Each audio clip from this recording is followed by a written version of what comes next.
Hi, this is Mallory Whitfield, aka Miss Malaprop, and this is the very first edition of Ask Miss Malaprop. So, my friend Ellie, who designs this awesome Lego jewelry, has a question that I thought it would be helpful to answer because other people might also be helped by the answer to this question.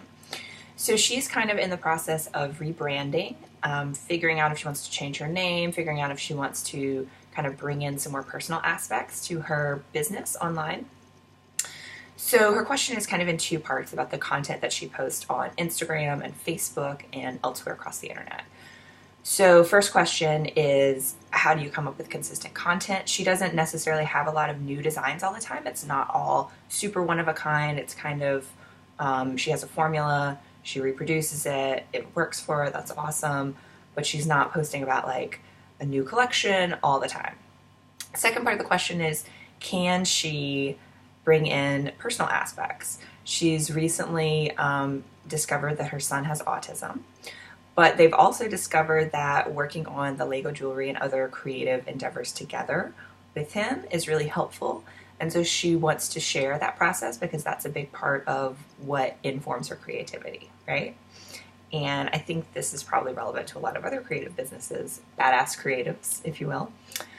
So my answer is, first and foremost, Ellie and whoever else is faced with the same question, think about why you're doing what you're doing, your jewelry, your art, whatever. For Ellie, I think that why you're doing it has a lot to do with your kids. So I think it makes sense to kind of bring that in a little bit online, right? Maybe not as much as you might post on your private personal channels online. Like if you have a Facebook and it's just your friends and family following, that's a little different. You can post whatever you want that's personal, obviously. But for the public facing side that represents your brand, it's going to be a little bit different. Also think about who your target customer is, right? That's going to be really important because you want to post stuff that is relevant to them and makes sense for them, because they probably are not as invested in your family and your personal life as your own friends and family are, right? Your target audience, your customers, I think if you're an artist, they often want to know who the person is behind the art, right? But there's a limit to that. They don't need to know every personal detail. They don't need to know about you having to deal with a temper tantrum or what you ate for dinner. Obviously, unless you're some fantastic food blogger or something and you made a beautiful dinner, that's different. But the basic, boring, day-to-day stuff, your customers don't need to know about. So keep it really interesting and relevant to who your customer is when you do post personal stuff, right? So think about it in a way that makes sense, but also think about it in a way that tells a really cool story and is interesting, both visually and any sort of captions and storytelling you use, right? We don't want to post ugly, dark, blown out photos that you can barely even see what it is. Like, nobody wants to see that. Probably not even your friends and family want to see that, right? So thinking about how to post consistent content when you don't have a lot of new stuff all the time. So I would recommend trying to come up with some content buckets and think about what is relevant to your customer, obviously. So if you're a jewelry artist, content buckets might be some behind the scenes stuff, right? Like you sourcing your materials, you making works in progress, and that could be a way to bring in the personal element too, and your family. So maybe occasionally you show behind the scenes photos of you and your son working on some Lego jewelry together, or using Legos in the more traditional form, and that's kind of behind the scenes, like what inspires your jewelry. Now, obviously you're in business, you want to sell stuff, so you do have to post some salesy stuff. But obviously you want to be careful about how much salesiness you're doing, because you don't want to spam people and make people feel like you just are like, buy, buy, buy, buy, buy, buy. Ugh, it's gross. But you got to do it sometimes, and you have to do it in a way that is authentic, but also explicit. Like, people need to be told what to do when it comes to selling. You have to say, here's this thing for sale, and this is how much it is, and this is how you can buy it. Now go buy it. Like, you got to be really clear, straightforward, 1, 2, 3. So think about some content buckets where you can do the selling part of it and tell people about what it is. So there's probably multiple ones, especially for a jewelry artist or anything that's sort of wearable, right? So content that has a model wearing it, like here's a picture of me wearing this thing and you can see it in action, and here's a hand with a ring or some ears with some earrings, right? I made these. Ellie didn't make these, by the way.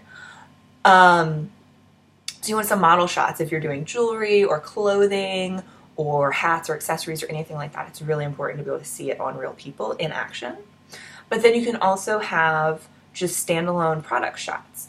And you might do this with what's called flat lays, which is literally what it sounds like. So you would take this piece of jewelry, you would lay it on a flat surface. You can use like some colorful paper, poster board, something like that underneath it if you want to make some like contrast and make it really stand out and pop. So lay it flat on a table and just stand above it and take shots with your phone or your camera or whatever. And you can do these from various angles. You can do them from far away, some close-ups. Mix it up so that it's not all the same and boring. Nobody wants to be bored online. So model shots, flat lays, those are two really great ones for jewelry or small accessories. And then you might also think about words. People love text, whether it's inspirational quotes or talking about how you make your jewelry, or just like a single word at a time that's sort of like your inspiration for the day. That can be another really easy content bucket. So I would be consistent about the way that you do that, though. Think about your brand and your audience and try to come up with some consistent colors and fonts and branding so that there's a flow to it. And think about the way that your Instagram or your Facebook, whatever account, flows in general, right? Especially on Instagram, where if somebody wants to figure out if they want to follow you or not, they have to come and see your entire feed. So they're especially seeing those first like 6 or 9 photos kind of all lumped together.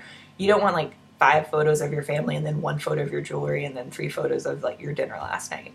Kind of try to like balance it out and make it consistent. So like if you're going to post 1 or 2 photos of your family, then post 1 or 2 photos of your jewelry, and then post 1 photo of your family again. Like, that's the way I would recommend doing it, just so that it feels more balanced if somebody sees the entire feed all at once, right?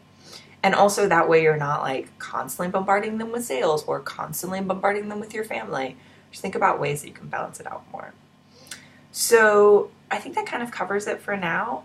Ellie, definitely let me know if you have any follow-up questions. Anybody else, if you have follow-up questions, you can use hashtag ask, ASK, Miss Malaprop, MISSMALAPROP.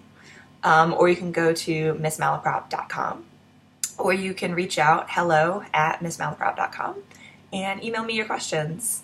So this is a great start to 2016. Hopefully I will be doing more of these. So send me your cues and I will send you some A's. Bye.